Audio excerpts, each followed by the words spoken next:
Ça prend environ 30 minutes à un missile balistique d'aller de la Russie vers les États-Unis et vice-versa. La première question immédiate se pose. Peut-on intercepter ce missile balistique intercontinental? Les Américains savent déjà arrêter des missiles de courte portée. Avec un missile de longue portée, vous avez plusieurs défis supplémentaires. Vous avez une vitesse accrue.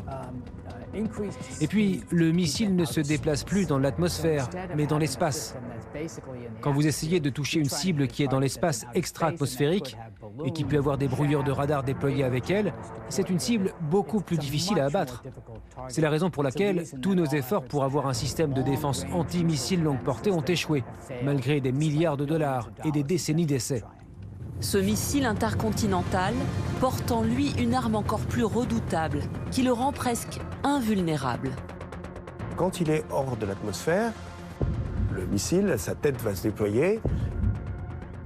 Et les bombes qui sont à l'intérieur, puisqu'il y en a en général plusieurs, vont se détacher. Elles ont des trajectoires qui peuvent être indépendantes, c'est-à-dire qu'elles vont chacune viser leur objectif. Et elles sont accompagnées par ce qu'on appelle un cortège. Et le cortège, ce sont des leurres. Ce qui fait que brutalement, sur les radars qui suivent cette tête unique, ils vont voir, pouf, 10, 20, 30, 40, 50 objets qui vont saturer leur détection.